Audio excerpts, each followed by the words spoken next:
Hello, I giving Boboy na may rakpam.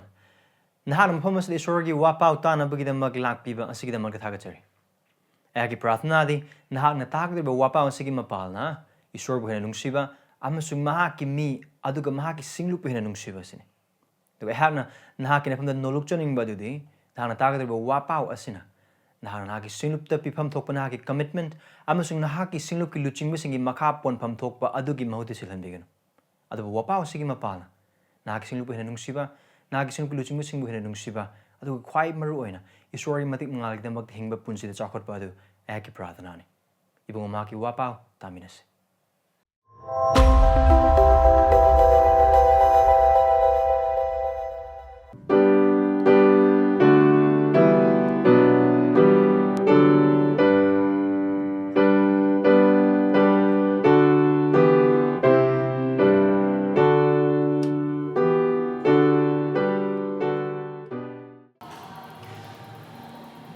Cheinana domadom gi Bible singadu ayhak tuluna na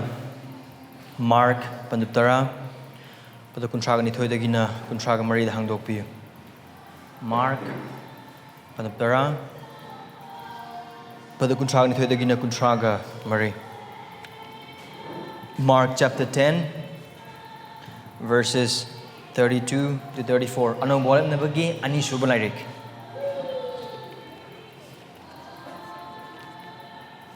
Dukarigum bahari bapamadu hanggopi boy bataragadi aduda khud ama thambiram laga ahanba Corinthians pandup mari pada taret. 1 Corinthians chapter 4 verse 7.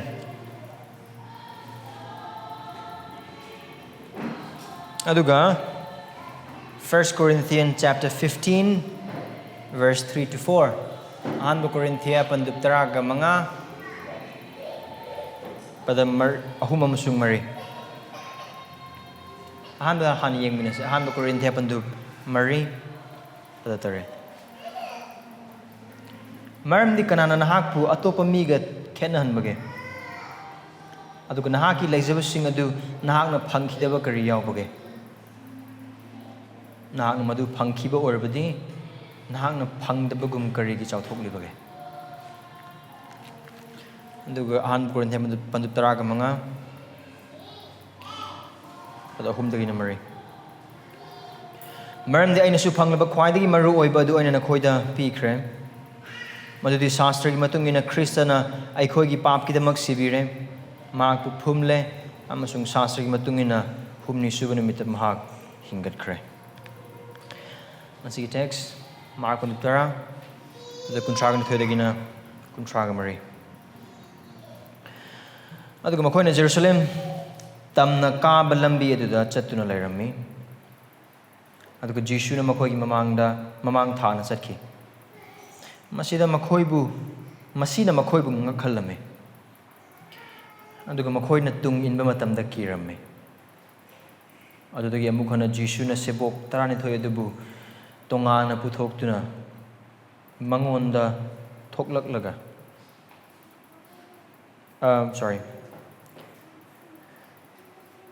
Adudagi amukhana Jisuna sebok taragni thoi adu tongana puthok laktuna mangonda thoklagadaba adugi maramda haiki yengu aikhoi Jerusalem tana chatkhatli mi machanipa adubu athoiba purohit lensingda amasung wayan yathangi oja singda pithokani makhoina Mahakpu sibagi maran pigani amasung Mahakpu atopa jat singda pithokani makhoina Mahakpu noknagani amasung phugani Mahakpu tin sichin gani amasung Mahakpu hat gani aduga humni suba numita Mahak amukhana hingat gani masi Esorgi wahaini prathana tawsi Esorgi matengis aikogi pa amasung Esor aikoi nahaki thawai singbagi mateng yauduna nahaki wahai ase khangjanaba bhap tanjanaba lausinjanaba amasung Nahaki wahai sigi mapalna punji hinggatnaba eikhoida pangal amat leite maramsa nahaki mateng nizari. Ipana nai hakna thanjai nahaki thawai sengbagi thabak subiba aduda. Aduga nai hakna thanjai thawai sengbagi mateng pangbiba aduda. Maramsa eikoi amamamda thabak subiyu aduga eikoi amamamda mateng pangbiyu. ꯑꯩꯈꯣꯏꯅ ꯎꯗ꯭ꯔꯕꯗꯨ ꯎꯍꯟꯕꯤꯌꯨ ꯑꯩꯈꯣꯏꯅ ꯈꯪꯗ꯭ꯔꯕꯗꯨ ꯈꯪꯍꯟꯕꯤꯌꯨ ꯑꯩꯈꯣꯏꯅ ꯄꯨꯛꯅꯤꯡ ꯍꯣꯡꯒꯗꯧꯕꯗꯨ ꯍꯣꯡꯍꯟꯕꯤꯌꯨ ꯑꯩꯈꯣꯏꯅ ꯑꯣꯏꯔꯣꯏꯗꯧꯕꯗꯨ ꯑꯣꯏꯍꯟꯕꯤꯒꯅꯨ ꯑꯩꯈꯣꯏꯅ ꯑꯣꯏꯒꯗꯕꯗꯨ ꯑꯣꯏꯍꯟꯕꯤꯌꯨ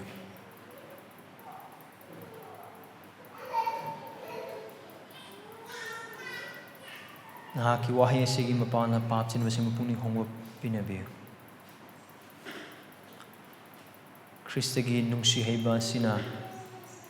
ꯃꯈꯣꯏꯕꯨ ꯑꯔꯥꯟꯈꯕꯝ ꯐꯥꯎꯕ ꯆꯤꯡꯕꯤꯌꯨ ꯑꯃꯁꯨꯡ ꯄꯤꯅꯕꯤꯌꯨ ꯊꯥꯖꯕꯁꯤꯡꯕꯨ ꯁꯦꯝꯒꯠꯄꯤꯌꯨ ꯑꯩꯈꯣꯏꯕꯨ ꯊꯧꯒꯠꯄꯤꯌꯨ ꯅꯍꯥꯛꯀꯤ ꯃꯇꯤꯛ ꯃꯉꯥꯜ ꯈꯨꯗꯤꯡꯃꯛꯁꯤꯡ ꯑꯁꯤꯒꯤ ꯃꯄꯥꯟꯅ ꯍꯦꯟꯅ ꯆꯥꯎꯕ ꯑꯣꯏꯍꯟꯕꯤꯌꯨ ꯅꯐꯝꯗ ꯈꯨꯗꯤꯡꯃꯛ ꯀꯠꯁꯤꯟꯖꯔꯤ Jisu Khristagi mingin nizirgani. Amen.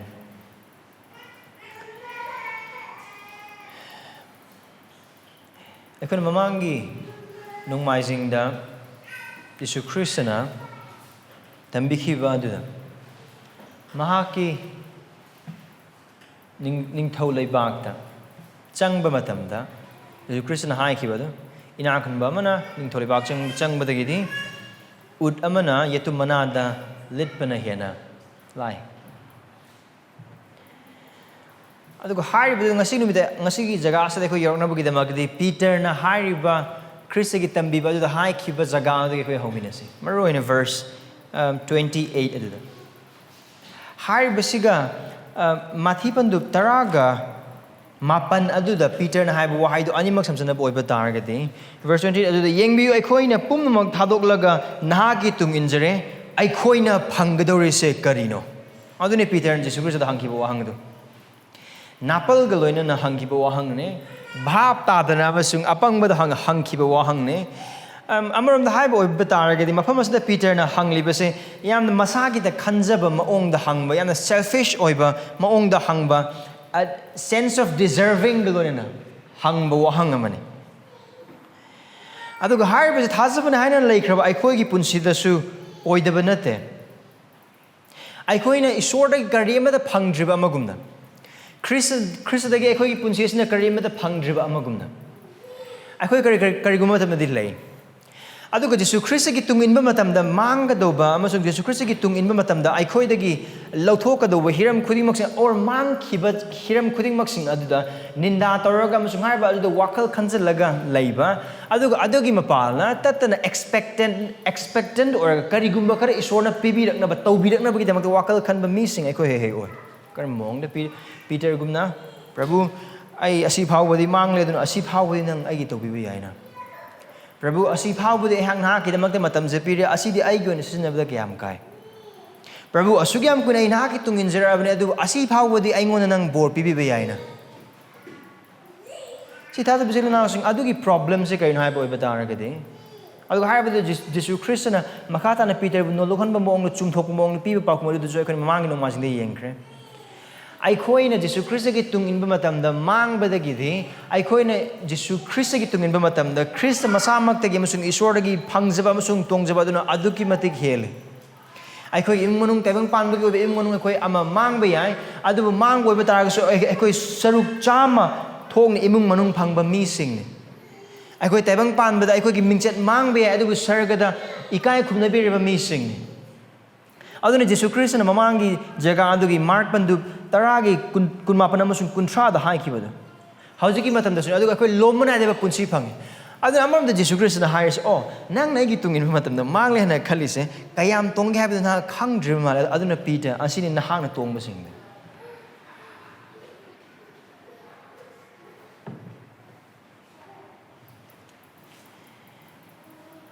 aduna ngasi numitasu ngasi numit asida aikoi yengminakadori Esorgi thawai sengbagi thabak sibibagi mapalna mark na record tawba matamda haiba yamna selfish oiba wahang aduda nolukhanba mong na pikraba paukhum aduda kari phangi haina utkre aikoina Khristagi maramgidamak mangkraba khudingmaksing adudagi thoidok hedongna aikoi phangle haujiki matam asida aduga lakadauba matam aduda aikoi lomna da punsa haibadu phangani haina haibadu mayek sana utkre ngasigi numit asida Jisu Khristana mahakna sigadauba amasung hinggatkadauba adu uthokpagi mapalna mafam asida Jisu Khristana utkadoribase I mean mark unab honoribase as far as it goes sebok oinabagi It's not the cost of discipleship. This is the cost for discipleship. Haibadi Jisu Khristagi tung inbagi mamal gi matang da natte Jisu Khristana mafam asida mahakna sigadoriba amasung hinggatnaba adu Mahakki sebok sing tambibagi mapalna utlibase adubu Mahakki sebok sing aduna Mahakki tung innanabagidamakta mahakna pikhiba mamal aduni mafam asida utlibase amarom haiba oiba targadi eikhoina tongsiba aduni mafam asida amungana utkidoribase Ramdi Jisu Khristana nang amasung aibu Mahakki sebok oinanabagidamakta kaubiba asida amasung nang amasung aina Mahakki tung inba oithokadoribagi amakhaktang ngaiba maramda adudi mahak masamakna haiba tung inba adu da changdalaba mamal khudingmak sing adu eikhoigidamakta mahakna pibikhibagi maramnani aduga hairiba adune ngasigi jaga asida mark pandu taragi pada kuntraga ni thoidagina kuntraga mari phawa asida aikhoina mayek sengna uminaba phangadoribas adu mafam asida achauba context adu gidum yang kuma mafam asida Jisu Khristana ahumlak suboina Mahakki sigedoba amasung hinggatnabagi matangda prediction taraga haibagi thamamiba jaga ase wakal khandana thamamba jaga aman natte Esorgi thawain thabak subibagi mapalna Mahakpu sizinabiduna wakal khanna thamamba jaga amani aduga hairibado mahakna tambikraba aduga iroina wakal khanna nabagi nanga amasung aingonda sune maramdi wakal khalagi yangse harba marki laigase phangi ba mi sing do nerogi or ana anina maram oraga punsigi de makka cheli ba mi sing awanang khangli ba mi sing amasung sibagi khayata tar ba mi sing karam kana sigini khangra ba mi sing adudan makhoina harba chi harba pabwa pa se pa ba matam dasu makhoina Khristagi tung in ba matam adu makhoina mang makhoigi mang khraba amasung mang da ba khuding mak sing adugi maning aduda Jisu Khristana pikhiba mamal naidraba mamal adu mayek segna Khristagi hingba siba amasung hinggatpa adugi mapalna mamal pibi haina haiba utpa do khona uminaba phangani aduna khona ngasi paminakraba jaga asidagi khona khangminabi haiba achoba warol adu di asini mapum obe warol adu di asini Jisuna cheinana thanba masida sibinaba amasung hinggatnaba lakpikhi madugi mapalna Mahakpu thajaduna eikhoina Mahakki tung thajaba yana innaba Jesus came to die a painful death and rose again so that by trusting in him we might follow him faithfully amungana Jesus came to die a painful death and rose again why so that by trusting in him we might follow him faithfully. Agora verse 32 dugna 34 phaw pawa matam sa Jisu Khristagi tung inbagi matangda haiba amata ko yawa phangde Jisu Khristagi tung inbagi matangda maru oina haiba jaga ama sunate asigi jaga ase adubu hairiba Jisu Khristagi tung inbagi punsigi wakhalon asi mafam asida nathaiba yaba amadi oide Mamni karigidamakta hai boy bataragadi mark pandu nipan gi pada kuntretagi hauraga mark pandu tarag pada yankani thoi phau ba asida Jisu Khristana Jerusalem tamna chatpa lambi asida magi sebok sing aduda tatna tambiri base Mahakki sebok matau karamna oigani Mahakki ningthau leiba aduda matau karam haina Mahakki tung ingani haina haiba adugi matangani maru oina Jisu Khristagi tungin Mahakki sebok oibagi matang adudane haiba achoba larger context asida Jisu Khristagi tambi basna adugi manung chanba jaga amane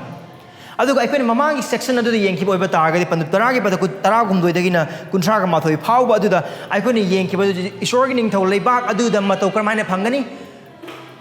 khudingmak thadoktuna khudingmak langseklaga Esor da amasung Jisu Khristana chena paisan jaba punsi adugi mapala aduni Jisu Khristana haikibadu ina kun mamana saglebak changbudi ut amana yetum mana litpa aduni henalai na amon haipa oiba taragadi mamangi section aduda aikhoina ukhribadu Jisu Khristagi tung inbagi mamal aduni aduga haiba mamal adu kaino aikhoi isa buyazadaba amasung cross puduna chatpa punsi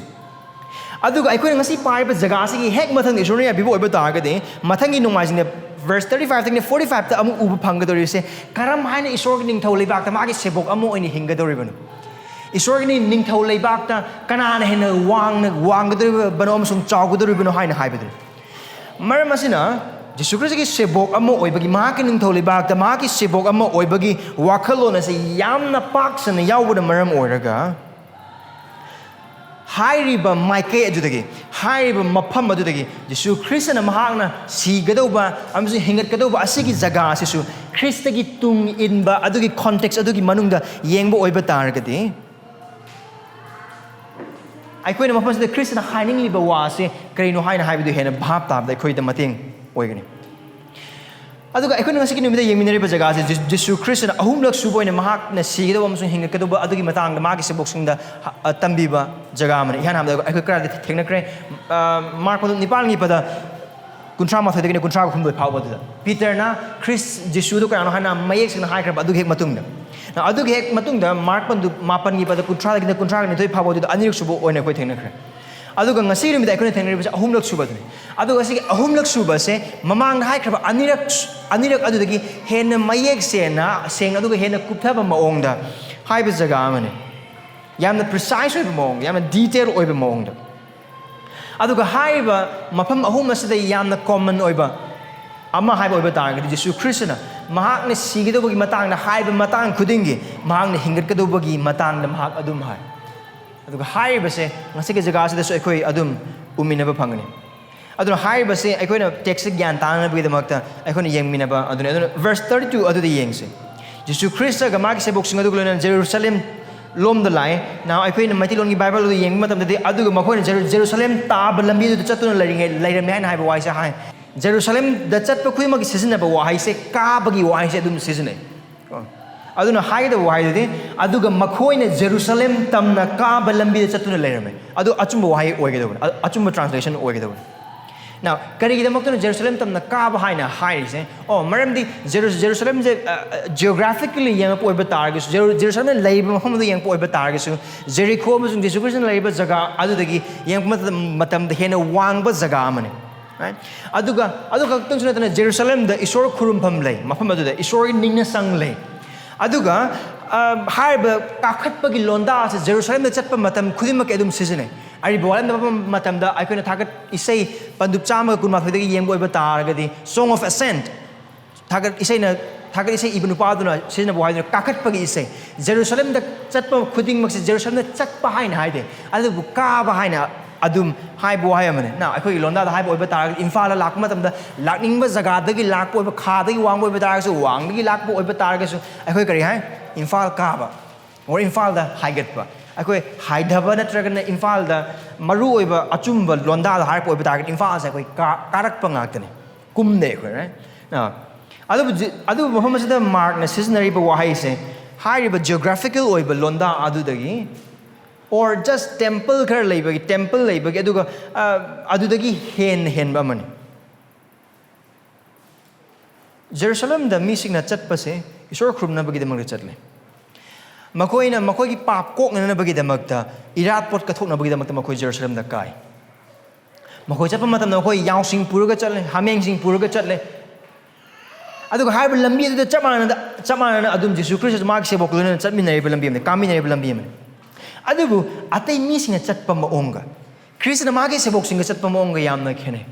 Jisu Khrista Mahakki Galil gi thogol loraga Jerusalem tamna Mahakki Mapa Esorna mangonda pikhaba yathang adu thungnana bagidama karigidamak Mahakki mising papchuna Mahakki mising gi damakta price chit pienaba mamal pienaba gidamakta siena bagidamakta chatliba Mahakki lambini ataina Jerusalem chatpagi maramga Jisu Khristana Jerusalem chatpagi maramga khene mafam asada Jerusalem tamna kariba Khrista se Mahakki yausing gi damakta aphaba yausen bane aduga mahak se haib aphaba yausen ba khakting natana mahak se taibang pan bagi pa pubiba Esorgi yaw macha aduni aduna Mahakki sebok sing adubu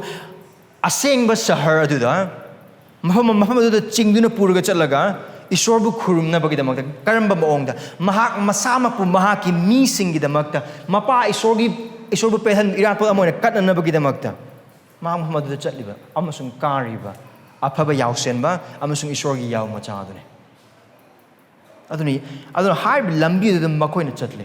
aduga chatpa matam asida Jisuna haib sebok sing adugi mamang thar kan chatkre aduga Jisu Khristana mamang tharga chatpa matang aduda magi seboksingi reaction yung mathangi line aduda makoi ngakhal mi amasung makoina tung inba matamda kiramina Jisu Khristagi sebok trai thoi atopa Jisu Khristag lonen chamina missing tanglobani ne mafam masida aikoina uba phang base karigidamok tuna sebok singa sina kirise sorry karigidamok tuna sebok singa sina ngaise aduga atei missing sina kirise karigidamok tuna Jisu Khristana Mahakki pangalda Esorgi oiba pangal aduda mayam mamang tharkana pairaga chatkibagi maongda nate adugi maram namata nate aikoina karigumba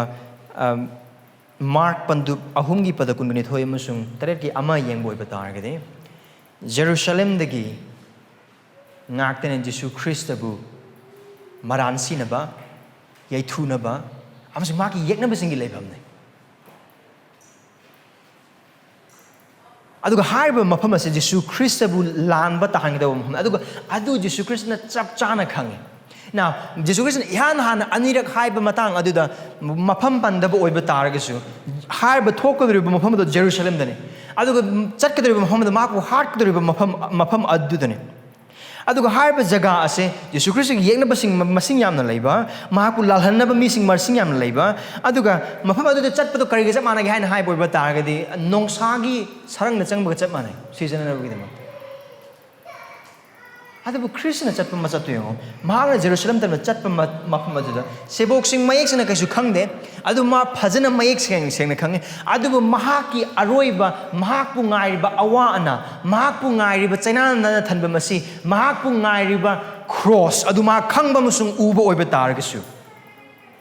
mahakna tande mande chatningdaba amagumna pamdaba amagumna chatpa mahak taude mahak mafam aduda Mahakki mapagi haib innanabagidamakta Mahakki mapagi haib inba adugidamakta amasung mahakna chatningna amasung tauningna Mahakki sebok singidam amasung mangona thajarakadaba mipum khudingmakkidamak nang amasung aigidamakta sibiba adu Mahakki mapagi aningba amasung Mahakki apamba adu haib khudingmak sing adu Jisu Khristana Mahakki sebok singna chatliba adugagi hena yangna chingaga chatpa aduna maisina uli aduga haib aduna Mahakki sebok sing naklise awaba khangpam da kana amatana hatu chatte awaba phangpham jaga adu da changning deba mi sing ka mi bede adu Christian de adu kum na tawde mafam asa Jisu Khrista bu ngai ba sim ha ki si bane cheinana thanba masine haninga le de ikai bane lana thaijin bane tin sichen bane eikhoina makal park kadurba park motam du umina kadurba sikum adu thajaba chilena sing Kristana kaya gi mate nangam sungai be khogi pap te kanbina bagidama mahak kaya gi mate yazabano habidi yong just look at the willingness of Christ to go to the place where he will suffer where he will be condemned and where he will die a painful shameful death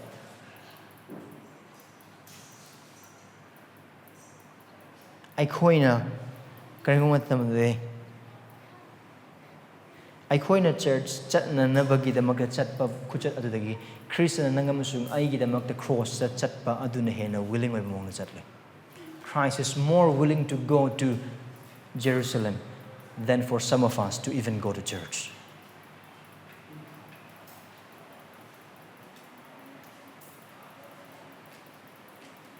asine ko yapaba yawsemba karama ka yawsemba Mahakki yawsingidama Mahakki punsi adu khakchin ma tawdana pamu ba leitana pithokpa yawsemba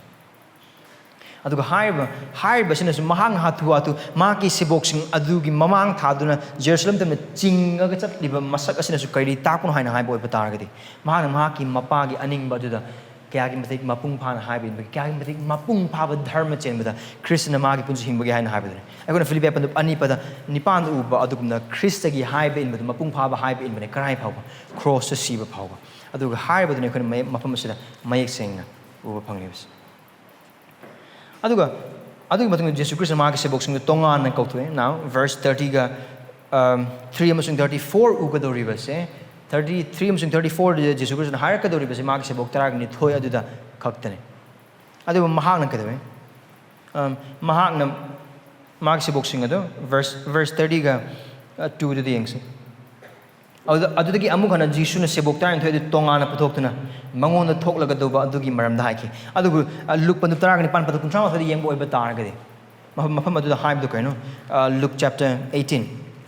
verse 31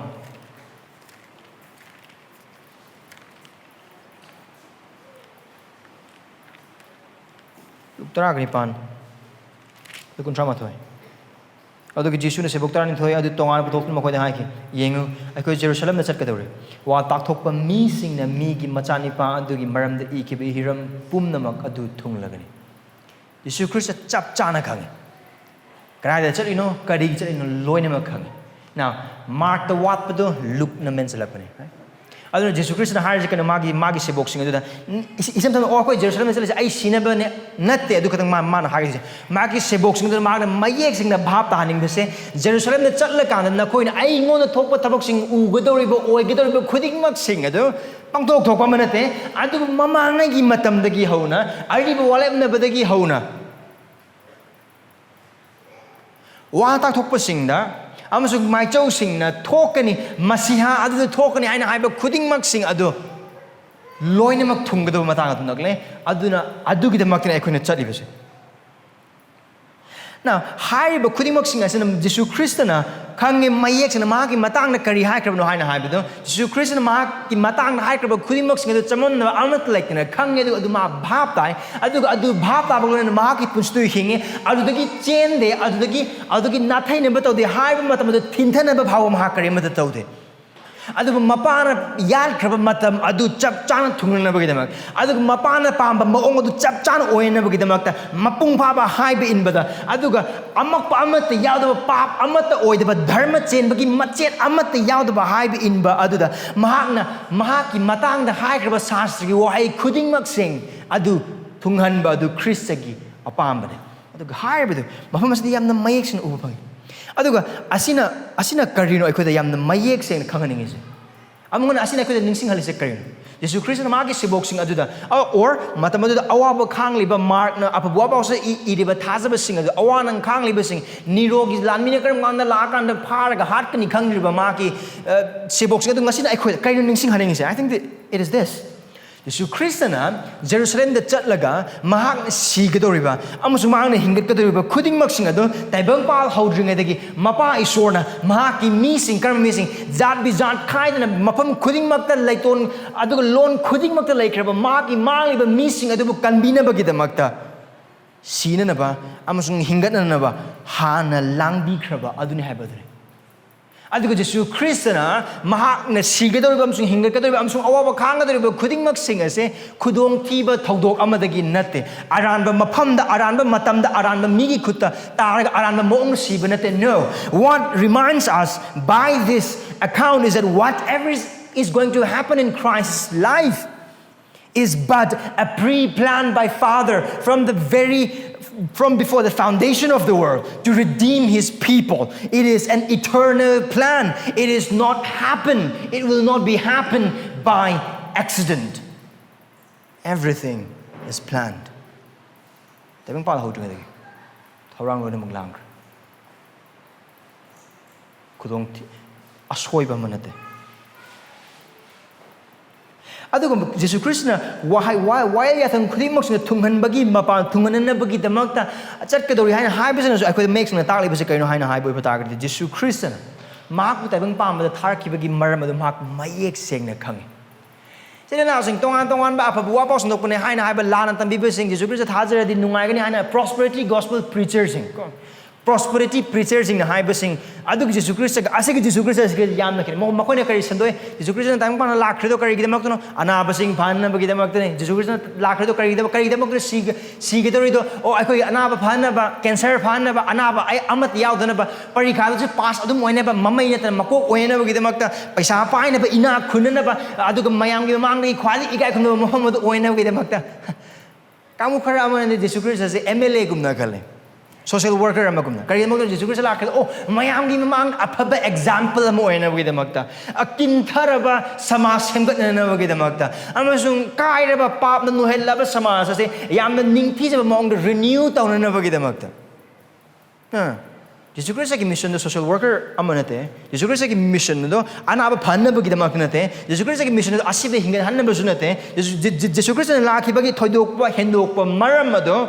ang patabak taw na bagidamakta nate oh ado mak taw kibra ang patabak sing of course ma taw ki ma ana phan kibra phan ki makong tek basing phan ki ado har badu ni mark ki han account ubu phang khra badu ado khuding mak sing Jisu Christ lakoi thodok maram nate khuding mak sing ado ma na taw khra ang patabak sing ado pa ut libado ko na haibu taragadi mahak ado Mahak na tarip ang patabak ado gi mapalna Esorgi ning thole bago taibang pan bada thunglare ning thau adu lakle adu ning thau du lakla ban maram orakan da harba Krista se ning thau adu ne mahak adu masiha adu ne adu mangon thajana na bagidamakta kauna na bagidamakta mahak masiha adu ne mahak ning thole baki ning thau ne haina haibdu utna na bagidamakta khangnan na bagidamakta tauba ang patabak sing ngakne adu mahaki maru oiba pandam madudi Krista na lakpi thodo kenu maram madudi mahakna Mahakki misingbu makhoigi paptagi mamal piduna kanbinabagidamakta Mahakki siba amasung hinggatpagi mapal asadi yamna make sense only Christ came for one mission and that mission is to die and save many sinners from their sin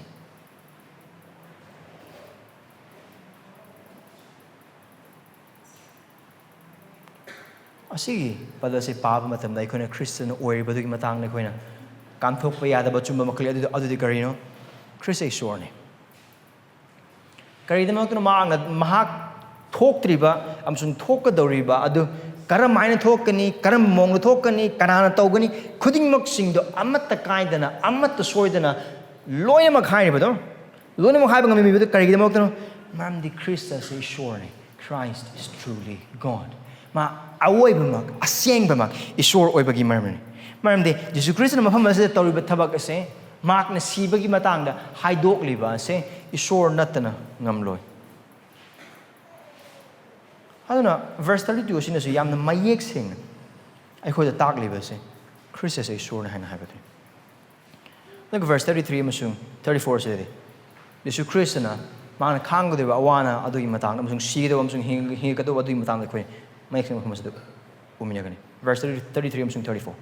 Adu Jisu Christ na verse 33 amsung 34 haiba matamda tongan aribo walet nabagi jaga sing maki wakhal lere kan thai samsam haiba oiba tar ka na asi ai lon mak pathok pagi matam aingon leite adu isin be adu yum da yor matung da dum pabi bhiagani thagadi se mesing kun gani thoi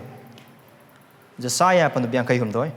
Daniel pandu mapan adu Zechariah pandu tragani thoi mayang gi makta asi kharne amona Psalm 22 Isaiah 53,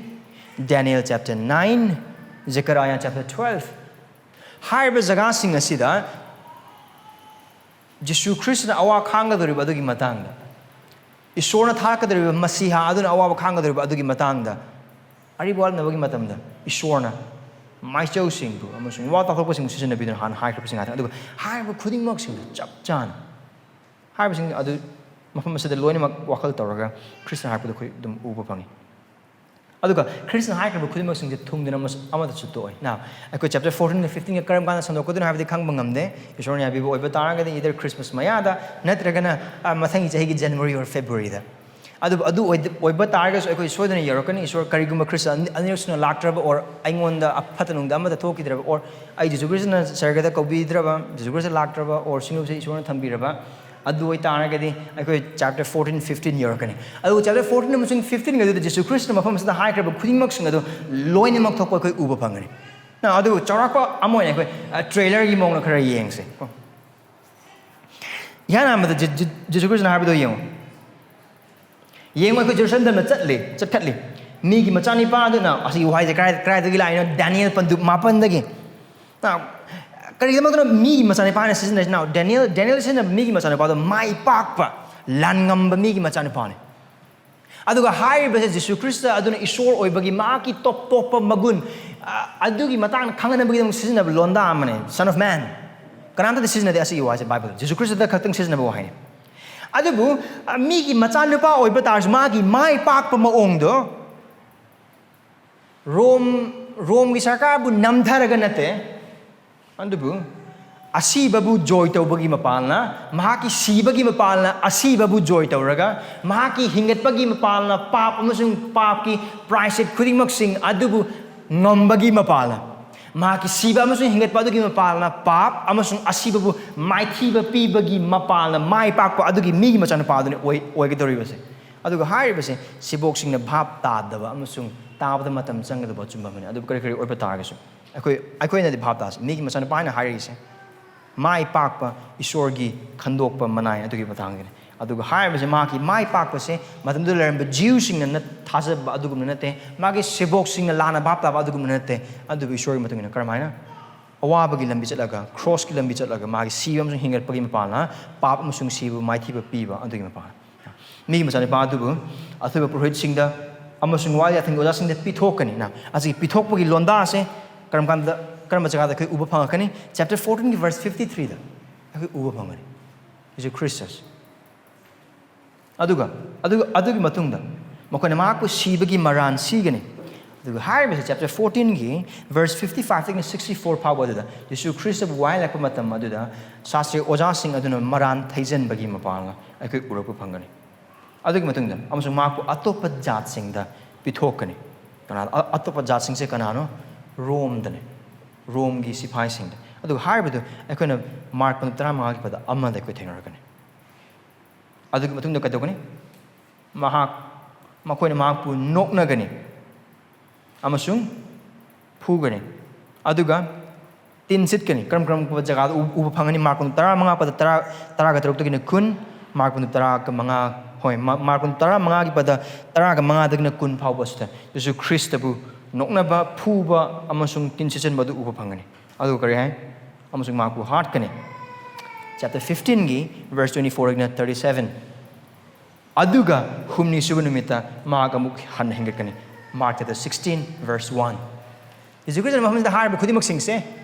amat soidana amat watana loinamak thungbadu eikhoina mayeksina ugani now verse 33 that Jisu Khristana Mahakpu pithokani haina hai Mahakpu pithokani oza hambada wayatangi amasung wayatang oza sing amasung purohit singda Mahakpu pithokadise Judas Iscariot maming pandaba oiba tagasu aduga haiba sastri oza sing amasung wayatang oza sing amasung purohit sing sinda kanado pithokani Rome gi sarkar Pilata Herota Rome gi sipai singda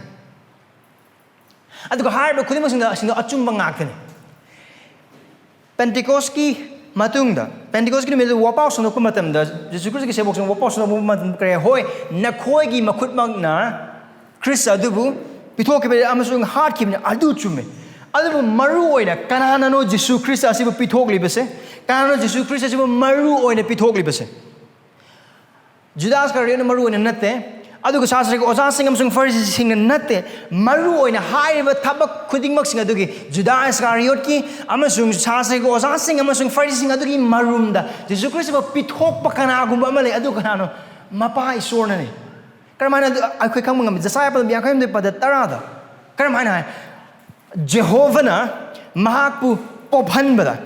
Mahakki apian boy it is God the Father who deliver God the Son Mahakki Machanupa adu Mahakki mapa adu na pithokpane adu haiba wahai du mangni Paul na Rome pa nipan gi pa da kuntra ga ni thode yamna mayek sing na season na badu Romans chapter 8 verse 32 da karmana season ni mahagna Esorna masamati Machanipa bu kathok pidaduna kanthok pidaduna aikoi pumna makida Mahakpu pithokpa mahagna Machanipa adu ga lona aikoi pumna mak asi thousand ga lona karam na lemna pibiro dagi upers the Paul season ni wahai se Paul season ribo wai pithok pai bo wai siga mafam masada mang season ribo wai pithok pai bo wai asiga ani se Greek ki wai chapmana bo wai ngaktani na isile na se karan sor pithoi se Jisu Christ pithoi mar ma ki Mapa Esorna ni Mapa Esorna ni pilana Jisu Christ bu wine matam da kare hai nang wa khara ngang dre kari kino wa khara ngang aingonda nang mu kan bibagi matik le heaven ha khang da bra ꯑꯗꯨ ꯖꯤꯁꯨ ꯈ꯭ꯔꯤꯁꯇꯅ ꯀꯔꯤ ꯍꯥꯏ ꯅꯍꯥꯛꯅ ꯇꯧꯔꯤꯕ ꯊꯕꯛ ꯈꯨꯗꯤꯡꯃꯛꯁꯤꯡꯁꯦ ꯑꯩꯒꯤ ꯏꯄꯥꯅ ꯑꯌꯥꯕ ꯑꯃꯠꯇ ꯄꯤꯗꯕ ꯑꯣꯏꯕ ꯇꯥꯔꯒꯗꯤ ꯅꯍꯥꯛ ꯇꯧꯕ ꯉꯝꯕ ꯀꯔꯤꯝꯇ ꯂꯩꯇꯦ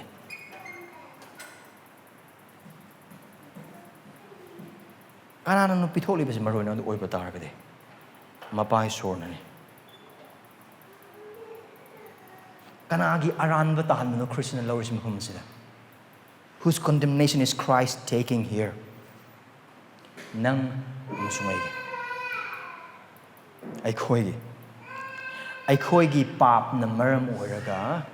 ꯑꯩꯈꯣꯏꯅ ꯂꯥꯟꯕ ꯇꯥꯒꯗꯧꯕ ꯃꯔꯝ ꯈꯨꯗꯤꯡꯃꯛꯁꯤꯡ ꯑꯗꯨꯅꯤ ꯌꯤꯁꯨ ꯈ꯭ꯔꯤꯁꯇꯅ ꯂꯧꯔꯤꯕꯁꯦ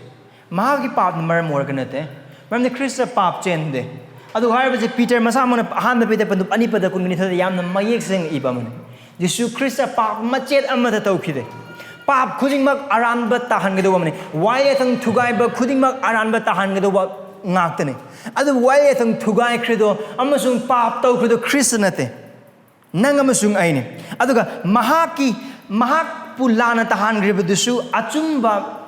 ꯑꯆꯨꯝꯕ ꯒ꯭ꯔꯥꯎꯟꯗꯒꯤ ꯑꯃꯠꯇ ꯅꯠꯇꯦ ꯌꯨꯝꯐꯝ ꯌꯥꯎꯗꯕ ꯉꯥꯛꯇꯅꯤ ꯑꯗꯨꯅ ꯄꯤꯂꯥꯠ ꯂꯨꯛ 19:3 ꯑꯁꯤ ꯃꯤ ꯑꯁꯤꯗ ꯑꯩꯍꯥꯛ ꯃꯍꯥꯛꯀꯤ ꯃꯔꯥꯜ ꯑꯃꯠꯇ ꯂꯩꯇꯦ ꯍꯥꯏꯅ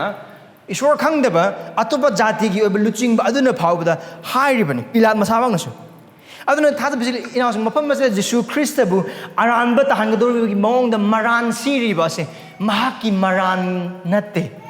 ꯅꯪ ꯑꯃꯁꯨꯡ ꯑꯩꯒꯤ ꯄꯥꯞꯅ ꯃꯔꯝ ꯑꯣꯏꯔꯒ ꯑꯩꯈꯣꯏꯅ ꯇꯥꯐꯝ ꯊꯣꯛꯄ ꯑꯔꯥꯟꯕ ꯑꯗꯨꯅ ꯑꯩꯈꯣꯏꯒꯤ ꯏꯔꯥꯜꯒꯤꯗꯃꯛꯇꯅꯤ ꯑꯗꯨꯒ ꯃꯥꯅ ꯈꯥꯡꯒꯗꯧꯔꯤꯕ ꯑꯋꯥ ꯑꯅꯪ ꯑꯅꯥꯕꯅ ꯊꯟꯕ ꯆꯩꯅꯥꯅ ꯊꯟꯕ ꯑꯗꯨꯒ ꯏꯀꯥꯏꯕꯅ ꯊꯟꯕ ꯑꯋꯥ ꯑꯅꯪꯁꯦ ꯀꯅꯥꯒꯤꯗꯃꯛꯇꯅꯣ ꯍꯥꯏꯔꯤꯕꯁꯤꯁꯨ ꯑꯩꯍꯥꯛꯀꯤꯅꯤ ꯑꯃꯁꯨꯡ ꯅꯍꯥꯛꯀꯤꯅꯤ ꯅꯪ ꯑꯃꯁꯨꯡ ꯑꯩꯒꯤꯅꯤ ꯃꯉꯣꯟꯗ ꯊꯥꯖꯔꯛꯀꯗꯧꯔꯤꯕ ꯃꯤꯄꯨꯝ ꯈꯨꯗꯤꯡꯃꯛꯀꯤꯅꯤ ꯄꯥꯞ ꯈꯨꯗꯤꯡꯃꯛ ꯆꯩꯔꯥꯛ ꯐꯪꯐꯝ ꯊꯣꯛꯏ ꯑꯗꯨꯒ ꯃꯍꯥꯛꯅ ꯈꯥꯡꯒꯗꯧꯔꯤꯕ ꯑꯋꯥꯅꯪ ꯈꯨꯗꯤꯡꯃꯛꯁꯤꯡ ꯑꯁꯦ ꯊꯥꯖꯕꯁꯤ ꯏꯅꯥꯎꯁꯤꯡ ꯄꯥꯞꯀꯤ ꯃꯍꯩ ꯉꯥꯛꯇꯅꯤ ꯌꯤꯁꯨ ꯈ꯭ꯔꯤꯁꯇꯅ ꯈꯥꯡꯒꯗꯧꯔꯤꯕ ꯑꯋꯥꯅꯪ ꯈꯨꯗꯤꯡꯃꯛꯁꯤꯡꯁꯦ ꯄꯥꯞꯀꯤ ꯃꯍꯩ ꯉꯥꯛꯇꯅꯤ ꯑꯗꯨꯕꯨ ꯈ꯭ꯔꯤꯁꯇ ꯙꯔꯃ ꯆꯦꯜꯂꯤ ꯈ꯭ꯔꯤꯁꯇ ꯄꯥꯞ ꯇꯧꯗꯦ ꯑꯩꯈꯣꯏꯅ ꯚꯔꯁ 32ꯗ ꯎꯈꯤꯕꯗꯨꯁꯨ ꯑꯗꯨꯃꯛ ꯅꯠꯇ꯭ꯔꯅꯦ ꯈ꯭ꯔꯤꯁꯇ ꯃꯁꯥꯃꯛꯅ ꯃꯍꯥꯛꯀꯤ ꯃꯄꯥꯒꯤ ꯍꯥꯏꯕ ꯏꯟꯕ ꯑꯗꯨ ꯆꯞ ꯆꯥꯅ ꯏꯟꯕꯗꯣ ꯑꯩꯈꯣই ꯎꯕ ꯐꯪꯈꯤ ꯃꯉꯣꯟꯗ ꯄꯥꯞ ꯑꯃꯠꯇ ꯌꯥꯎꯗꯦ ꯅꯪ ꯑꯃꯁꯨꯡ ꯑꯩꯅ ꯈꯥꯡꯒꯗꯕ ꯑꯋꯥ ꯑꯅꯪꯅꯤ ꯅꯪ ꯑꯃꯁꯨꯡ ꯑꯩꯅ ꯅꯪꯒꯗꯧꯕ ꯏꯀꯥꯏꯕꯅꯤ ꯅꯪ ꯑꯃꯁꯨꯡ ꯑꯩꯅ ꯑꯩꯈꯣꯏꯒꯤ ꯄꯥꯞꯅ ꯃꯔꯝ ꯑꯣꯏꯔꯒ ꯐꯪꯒꯗꯧꯕ ꯅꯣꯛꯅꯕꯅꯤ ꯐꯨꯕꯅꯤ ꯑꯃꯁꯨꯡ ꯇꯤꯟ ꯁꯤꯠꯄ ꯉꯥꯛꯇꯅꯤ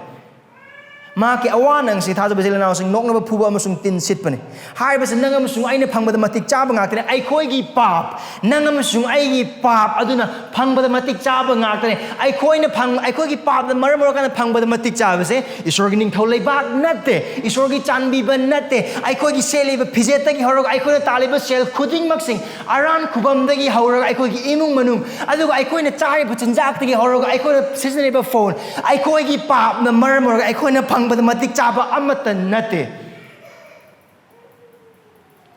नंगमसुंग अइना अखोगी पापना मरम ओरकान फंगबद मतिक चाबा दुदि मफम असदा ख्रिस्ट मग्न थेंगदब अवाना तीन सिटबा हंगोइने थंबा तुकुचब मोंग सिजनबा अदुगा अमांगबा अदुगा असीबा अदुगा चैना अदुगा इकाइबा अदुगा ओटपनेबा ईश्वरगी निंथौ लेबाक नते नोरोगनी ईश्वर अदुगा अखोई इपा ओइने फंगजब नते माक अखोई वायल मपू ओइने फंगबद अखोई मतिक चाब मिसिंगनी नंगसुंगी पाप मरम ओरगा नंगमसुंग अगी पाप की ममल ने ख्रिस्टन पीगदर ममल खमसिंग मम से सिजन रे वहाई अहुम से अखोना पाप द मैम तयांग तयांग न पाए जिसु ख्रिस्ट फूगने मरुने पावरोदो पाप ओइब तारगदि करंब मीनो चै मथौ तारिसे वापस तो पामना असि मतang yam ningthijana hai पावरो पाप ओइब तारगदि प्रोवर्ब्स पाप ओइब तारगदि करंब मीनो फू मथौ तारिसे करंब मीगी मनिंगदनो चैने दum inaraga chatrise पावरो पन तरागा मापन mayam le du पावरो पन तरागा मापन पद कुन go मापन hang Proverbs 19 verse 29 Proverbs 19 verse 29 noknaba mi singi chairak thorang tawre apangba singi manangan gidamak chai kanana sigi phu mathau tar si pawro gi matungina apangba mi singi damakta Krista Esorna Krista lausingle adubu mahangna phangkhriba chaipu se apangbagi chaipu ne aduga pangi de kanano nangamasung ai paurogi apangba mi singa dune nangamasung ai asingba amata nate nangamasung ai Esorgi oi hiram khudingmak singa dubu yadaba mi singa nangamasung ai apangba dagi khwadagi na sujanna pangba mi singa aduga nangamasung ai khoi apangba na phangba matik chaba adu chaipu ne thina phuba ne adubu aduna Jisu Khristana phanggadori base adu khaknate tin sitpa kaino tin sitpa ana ai khoi gi swagi jaga da tin sitpa oi bata ga ikaina bagi ayowe ari wal na bagi matam da wai ya thangi matung ina tin sitpa gi thabak se kaido gani hana oi bata ta ga di khwai gi thak nem ba mo ong da hanthana yeng ba gi khwai gi thak nem ba hanthana yeng gi khwai gi thak nem ba thak gi khwai gi nem ba thak adu gi mo ong da hanthana yeng gi mo ong ma to utpani mi ma da tin sitpa mi se ado ati jaga sing yeng do beta tar ga chu ani su wailon pan pun ga ma nga pada mapan ado wail ya thangna chatna begi matung ina di kari gumba nupa amana magi mayam badu sigi boy beta ga di magi mayam gi nupi do manau pa do la hogo do bune ado kari gumba manau pa do magi nupi do lo ba ya da boy beta ga di nupi aduna oja sing gi mamang da nupa adu gi chapal lo thoga magi mamai da tin sijan ga do ikai ba pi me ma hing ba da matik chan haina hai na Ijat macet amata yaude kanana phangdo no sise kanana waya thum tuari se nangam sung aina Krishna nate nangam sung aina phangdo ba waya thang Esorgi waya thang thugai bana maram or kana phangdo ba tin sitpa adune Krishna nangam sung ai gi damakta phangdo ri bas amsung phangkhri bas to har ba khudimak sing se nokna ba amsung jamna ba khudimak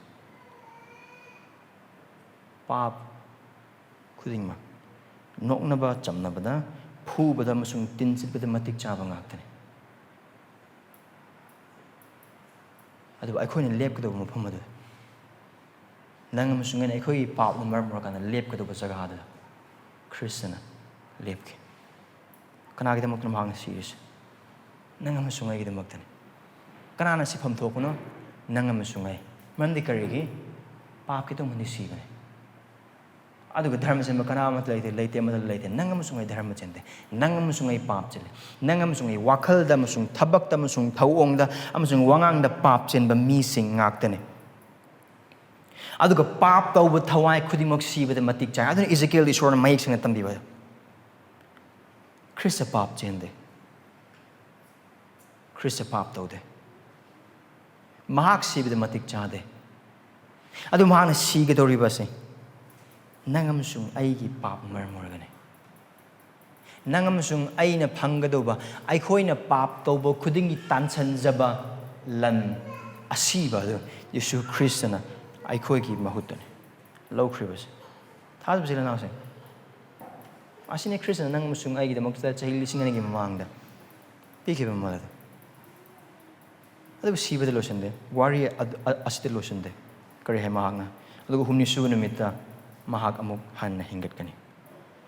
Maka mas Krishna Mahakki sebok Singh adu da magi hingatpagi asa pi. Am di Krishna magi sebok Singh adu aki bana natragana langtaknaba na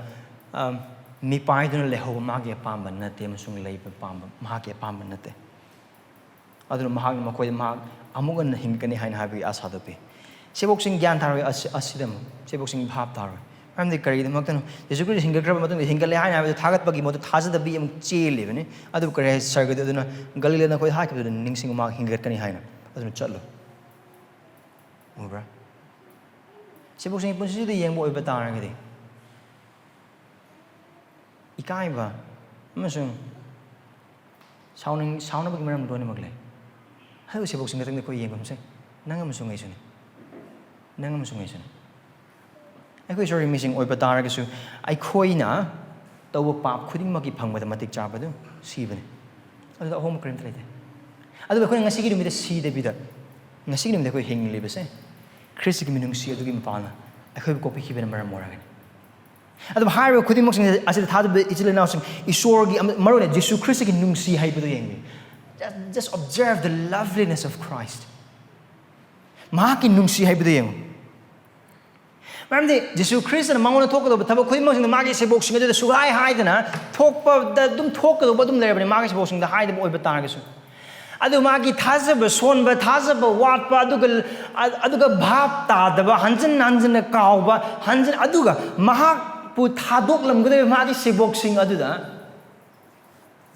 Mahak na sigidaba sigi matangda hanjan ne Mahak na haibirisi karigidamakta.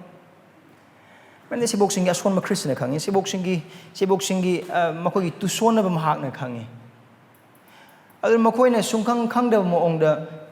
ingak mangak na naman Jisu Kristo kudak ta mo gi mang na parka kudak ta puro kudak ta sige boy bataga di adun makoy oihaw ko do maong do Christian na kangi.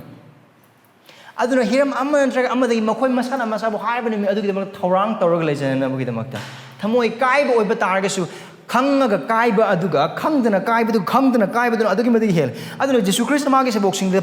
gi pamase kaino haina haibo batagadi. Mangona thokodoriba khudingmaksing ase mahaki seboksingi mafamda angakpa amasung anoba mahak oheningde. Magi seboksing aduna mathangida urukpa phanggadoise Kristagi aduk hakna nemna awaba khangba cheinana thanba ikaibna thanba du hair matung du phawda wakhal du lei kaino kanana hina chawni aina nangi yeta aina nangi oida adugi wakhal adu na adugi seboksing adugi seboksing adu ne mahakna mahaki nungsibada makogi langtaknaba amasung makogi tuphak tuphai chalhauraga aduga makoi pungkai kai mong lehud magi apam oidabana maram morgan makoi hana khangalibas kata ko manungda or sina phadanabagidamakta loliba awanang nangliba rom gi thajabasing adun harabas jaga se pamadum makoi kari khalamani Karamana makoy tarang muna sige wahisingse. Haman makoy pung thawal ang muna yaw na. Ngasig numida na hanhag na asigit jaga se tap matamda nang masungay wakal karamhana tawri bagi. Nang masungay gitamoy mataw karamhana lagi bagi.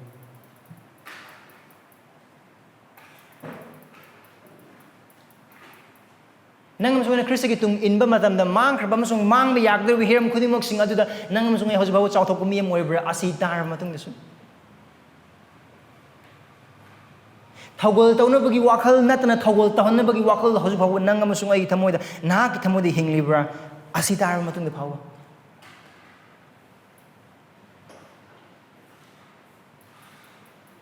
nang masungay gi punsida Krista bu thajaba yadana tungin ba jaga khudimmaksing adu uraba maramna asigi jaga astagi ta matamda nahak adu do hongdoke habigi wakal amasung hongdoknabagi damga thabak khudimmak tawgi habigi wakal nahak hosiko khandribra kaino nahak wakal hoji laibase nahak napal tektribra hoji phawa nak nolu handribra sige chumbasina nawonda kare ningsingan bagi ngasigi numita Kanana hena mamal yamna pibage. Nang amasung eina Jisu Khristagi tung inba matamda piba mamal asin hena yambra. Natragna nang amasung aibu Mahakki tung inba mam oinanabagidamakta Kristana nang amasung aidamakta pikhiba mamal sin hena yambra. Kanana hena yambage.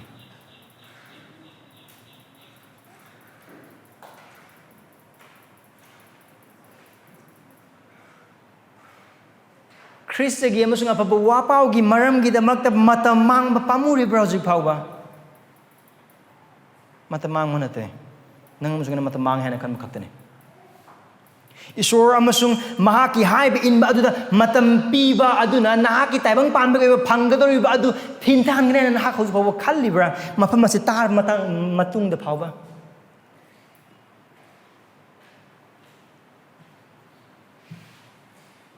Nahaki tamoy de Christian ning thijajibra hojupawa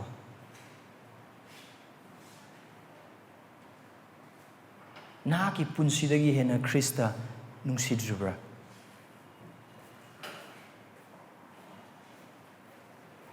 Thajab jil naw sain awanang khangbu mising aduna sum Mark na harba apawa pa sa iba matam makoy awan ang aduki mati khang mising aduki mati nangamusung ay na khang ba iya haudri ekhoi ay mamang sana da hai khraba adugum na Jisu Khrista gi tung inbagi maram gi damak ekhoi isa gi unsa sak gi manam namdru mising ekhoi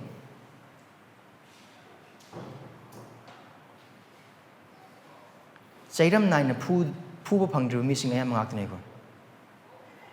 maram ekhoi sing play ba mising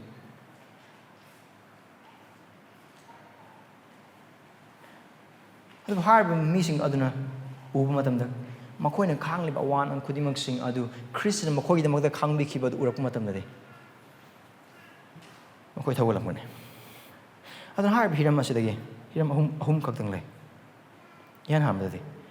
karino asigi Jisu Khrista ahum lak subo na mahaki sigam so hingat pa se mahaki sebok sing da du ngasina eikhoina da mark ki mapalna tammak pa amsung tambi ba sig mapalna karino se nang amsung ai pun sibu ta honing ese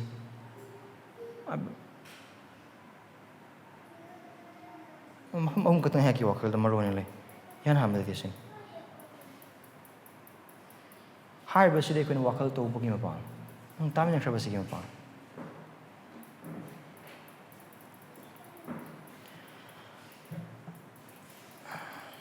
nang amasung na Jisu Khristagi sebok oinanabagidamakta Mapa Esorna amasung Machanupa Jisu Khristana pikhiba mamal ningsingba tatan ningsingba do Esorgi pamay asigi jaga sina nangam sungai engon nagi Esorgi wise na nangam sungai engon nagi pamay this demands our remembrance of the cost God the Father and Jesus gave so that you and I be his disciples mahom sa dai eikoi Christian hai ka eikoi kanamata eikoi aningbagi mapalna oirakpa natte eikoi gi pangal no oirakpa amata natte eikoi na oige haina khanbagi maram no oirakpa kana amata natte eikoi gi pangal na Christian oiba ngamde eikoi gi pangal Esorgi ning tholai bakchang bang ngamoi eikoi gi losing na eikoi gi haiba sing mana eikoi gi amang mana nang eikoi gi atong mana Esorgi ning tholai bak phangba oi thokte phang loi amata yaroi Esorgi thabak ne nang amasung eina Christian oiba pangliba nang amasung eina Esorgi mi oiba pangliba nang amasung eina Jisu Khrista gi tung in ba mi oiba amasung tung in ba phawa pangliba se Jisu Khrista amasung Mapa Esorna tawbikraba thabak amasung makhoina nang amasung ai gi damakta kaithokraba mamal khudimak sing aduna maram oiragani isam sam na haiba oiba targadi Mapa Esorgi damakta ama khakta ngai machanupa aduga machanupa adugi damakta Mahakki ama khakta ngai ba punsi ani subadadi Khrista gi nungsi haiba amasung Mahakki kathokpa asi eikhoina khangbagi mapana se thajabagi mapana hiram asimagna nang amasung aibu Khrista bu hena khurumbada aduga eikoi isamag asibu Mahakki thogal hena katsanjana wedamakdane this demands us to move our hearts to worship Christ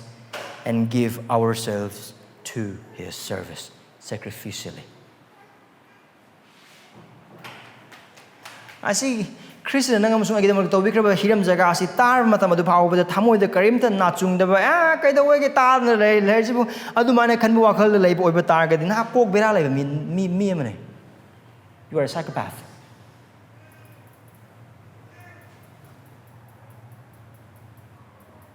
thadbisi now saying Jisu Khrista lep ki mafam khudingmak sing nang amasung aina lep kadaba jaga sing akan eikoi gi apangba eikoi gi pap eikoi gi dandi eikoi gi ikaiba eikoi gi izat mangba hiram jaga khudingmak sing amasung Esorgi asawbu phangba khudingmak sing adune mahak nang amasung ai gi damak lep ki do adugi mapana nang amasung aina mafam nasida mahak ki mi amon lepa phangli base chena law sing hairi ba se nang amasung ai gi tamoibu Christa bu hena khurumna amasung ayaki leijaba khudingmak asi galona Mahakpu thaugan jage haibu wakal nang amasung ai ngona phawdabra mahang nang amasung aingonda pinabikraba eikoi lanthum amasung matam amasung wakal amasung jaga amasung matang matam khudong chaba khudingmak sing acha matam khudingmak sing adu mangonda khudingmak katsanjanaba mangonda khudingmak thogonjanaba mahag amasung mahakki singlup adubu thanganaba gidamak sinanabagi wakal nang amasung aingonda leitabra karigum adugi manak phawa nakdaba oiba taagadi adugi wakal adu kan ga do bodu gi o ngai kho ai gi silari o ngai kho exam leri o ngai kho imung gi paisa tang ga do wale o ngai kho to do batham memory adu sing adu na chahan da boi bata gi thadu bijil na sung ta sing na ki punsi gi da ma gi Esorgi mpham da gi na ki tang li ba mit adu hangdok pin na bi da प्रार्थना तौबियो नाकी पंगली थमोय अदु सिंगन मी नबगदम प्रार्थना तौबियो नाकी mummy सामने तैबंग पानबगी ओइबे Hiram खुदिमक सिंग अदुना लांगतक नबना अमसुंग लनथुम ना अमसुंग माई पाकपना अदुग चंगक नब मयाम मन तांगहलब नाकी मिट अदु नाकी नुंगले Esorgi थवाय अदुना थबक सुबिबगी मपाला मयेक सेंगहलग ख्रिस्ट बने निंगति जानबा अमसुंग ख्रिस्ट पिक्रब ममल अदु मयेक सेंगना खंगहनबा अदुग अदुगी मपाला नाकी नुंगदा लैबा ख्रिस्ट दा थौगल तौनिंगबगी थबक सुबिरिबा थवाय अदुगी पांगल अदु मयेक सेंगना उनबा नाहा खाजबि Esorgi महागना पांगबिगने महागना पांगबिगने मैम ख्रिस्टना नंग अमसुंग आइगी महूत सिनबिदुना मपा Esorgi असाव लौबिखिबा अमसुंग नंग अमसुंग आइगी अपंगबा अदुगिदमक्ता महागना फंगिबा अवानंग खुदिमक सिंगदुना मरम मोरगे मंगोन थागतनिंगबगी अदुगा मंगोन थागतपगी पुंसी अदु अयाकी अमता ngaइबा पुंसी असे महाकिदमक्ता कथोकनिंगबा अदुगी वाखल मचेत अमा फावबा लाक्तबा ओइबा तारगदि अदुगी थमोय अदु नाम सोइबा थमोय ओइरे अदुगा हायबा थमोय दुना हाक लेपलेतना अदुम पुंसी चुप हिंगला पोइबा तारगदि हायबा दुना हाक कनबि फंगदबा मी मोइबगी मरम ओइबा याय ख्रिस्टना मागी सरगी सिंहासनदगी हेंदोक्तुना महाकी थवाय अदु नंग अमसुंग आइगिदमक्ता थाबिखिबनि मियोइबा अमगी जिसु ख्रिस्टना तंबिबगी मदुगिना मी अमगी थवायगे ताइबंग पानबा अपुंबा सिब ओनबा मतमदा ममल अदु या ओंथोकनबगी चांगदनबा यादबा ओइबा तारगदि असेंबा Esorgi अमखक्ता ngaइबा Machanupa अदुगी थवाय दे कयाम थोदोक हेंदोक ममल यामगे अदु नंग अमसुंग आइगिदमक्ता पिबिखिबनि पापी नंग अमसुंग आइगिदमक्ता नोरोक्ता लेबदा मतिक चारबा नंग अमसुंग आइगिदमक्ता सीबदा मतिक चारबा नंग अमसुंग आइगिदमक्ता पुंसीगी पांदम खुदिंगमक लोइनमक नैहतलगा थंबदा मतिक चारबा नंग अमसुंग आइगोंदा चरा नामरतना चरा हेलकान पोकपा नुमिता सीबदा मतिक चारबा नंग अमसुंग आइगिदमक्ता इमागी पुंगदु लेंगे सीबदा मतिक चारबा नंग अमसुंग आइगिदमक्ता अराइबा नते यांगना खनबिगनु यांग लोबिगनु अदुन करे एकुना सकपु इसै अमखक्ता Love so amazing and so divine demands my life, my soul, and my all. Araiba pumba katuna kari oiruni Prabhuda. Punsi sidang katpadane Prabhu gi thawal tawgani. Haiba wahedu Jisu Khristana tawbikraba handokpibagi amasung kathokpibagi irapot asibu bhap taraba amasung masagi pap amasung pap aduna phangbada matik charaba dandi amasung siba adu bhap taraba masana masabu khangjaraba amasung Esorbu amasung Christbu khanglaba mi amagi thamoidagi thoklakpa wahai singe iroloibde Christana nang amasung agidamakta Chailisingani mamangda eikhoigi damakta eikhoigi mahutta eikhoigi maphamda lepikhiba awaba khangbikhiba aranba takhiba phukhiba tin sitkhiba noknokhiba amasung sikhiba dugu hingatkhiba dugi mapang haibasina nang amasung aibu nolukhanbaga lonana Mahakpu thajaba yana tung ilhanba oigadokun. This demands us our humility in following Christ faithfully. This demands us for humility and following Christ faithfully. Now, kari gidamaktu no look kadisa. Kari gidamaktu no look na Khristagi tung in kadisa. Marami thajaba chila na sing. Eikhoina Jisu Khristagi tung in bagi maram gidamakta eikhoina taibang pan bagi ba mangning ba mang boy ba taragisu.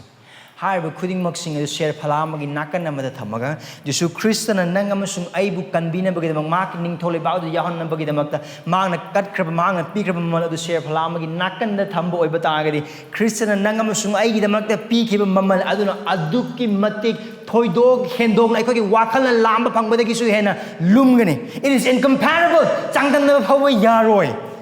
Changdamna phawai yaroi. Jisu Khristagi mingi damakta phawba sikhiba yai adu phawbana phawbadasu Khristana nang amasung aigi damakta sibikhiba aduga changdamnaba yaroi. nang amasung aigi haiba inba aduga Kristana nang amasung aibu kanbinabagidamakta haiba inkhiba aduga changdamnaba yaroi nang amasung aigi aphaba thabak asigi mapala Esorgi mangda chauthonaba maram amata leite maram asina maram eikhoina Jisu Khristagi maramgidamakta mangbada amasung mangba matamda aduduna misne kaiba thagat pinaba unanaba amasung adu oiba taagade mayamna thagat piragani adugi wakal khaloidobagi maramdi aduga aikhoigi punsida oiriba aphaba thabak khudingmak sing asina maram oraga atopa chilin nausumbu yengthaba hanthane yengba natragana chauthopagi punsi hingloidobagi maramdi thajaba chilin nausing Jisu Khristana mahakna nang amasung aigidamakta cross aikhoigi papki damakta aikhoigi mahut sinuna sibiduna hingat kiba matam aduda nang amasung aina punsi chupagi lomna matam adu phawda yauba ngamradaba thak adu kathokpagi thak adu mahang nang amasung aigidamakta thamkhre Christ has set for eternity an immeasurable standard of sacrifice for you and I.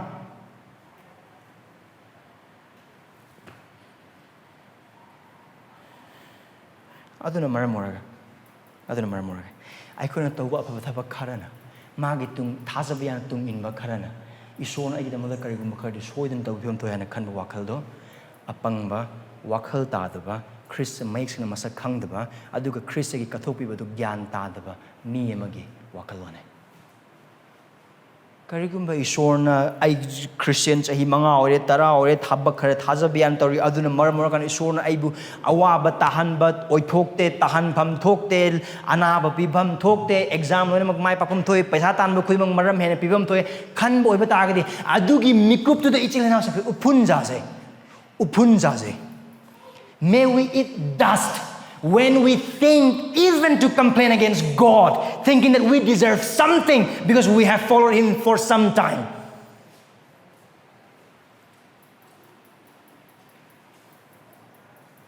Adu napal ye punsine. Adu Peter na chen khiba thamoi ne adu. Adu gi thamoi du.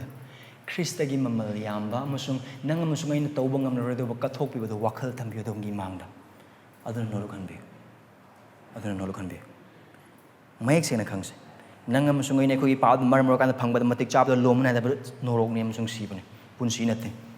punsi pibire lomna da punsi pibire Krista masamak su pibire mamangi nungmaising gi wahau dok to ningsingba Jisu Christian ore kari phangage oh yamna phange ahan badi pap gi kokpiba pap khuding makti tau khraba taribam sung tau pap khuding makti kokpiba ani subada lomna da basarga ahum subada khwaidi thodok hinongna Krista masama kari damak magi dung thaja yani in gatorina adu oitaragadi kari damak tuna maramde hairiba matau karmana thaja yani kari damak thaja yani in gane maramde Krista na thaja yani nangam sung ai gi damak da haibe in beke nang amasung aigidamakta ikaibudu mayam mang uhan bamong ma khangbeke karigidamakta thajaba yagadino o maramde karmana thajaba yakni maramde thajaba yan hingadobagi maramdu karmana karma khoi punside ugani Mahakki yathang adu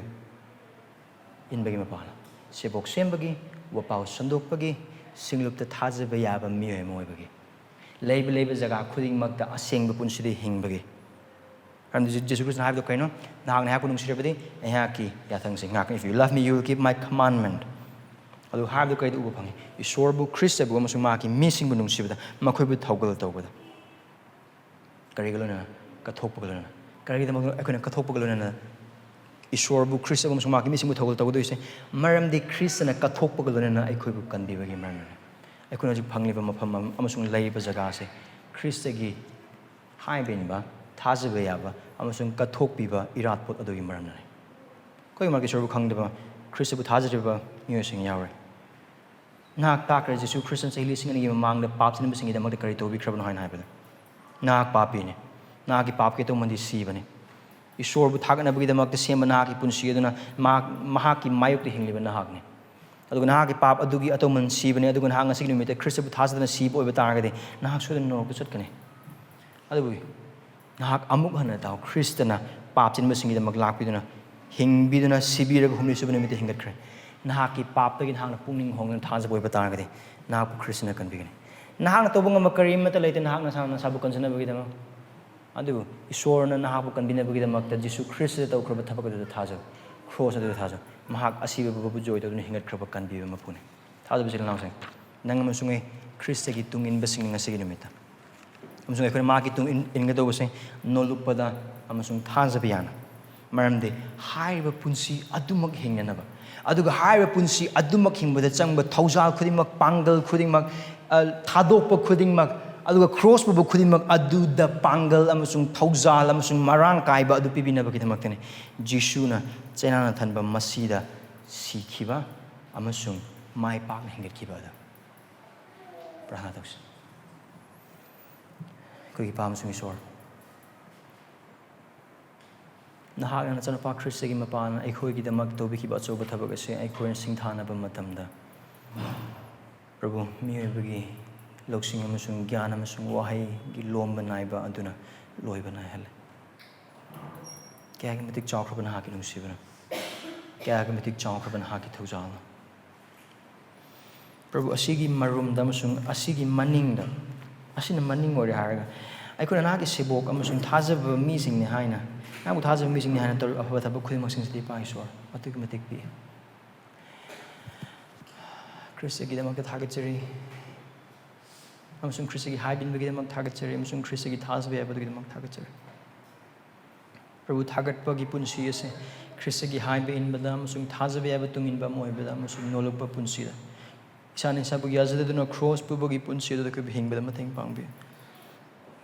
eikoi haksangi apambasing taibang panbagi oiba akibasing amasung langtaknaba khudimungsing eikoi kanbi adubu Khristada pothasba eikoi tambi duga dugi mapalna Prabhu eikhoina nahakki namangna noluk chupakladuna thajaba yaba nahakki tungin basing oisaba matamda eikhoibu nahakna mateng pangbi khudimungsing asing mapalna nahakki minghena wangpoisuna Jisu Khristagi minghena jiribane Amen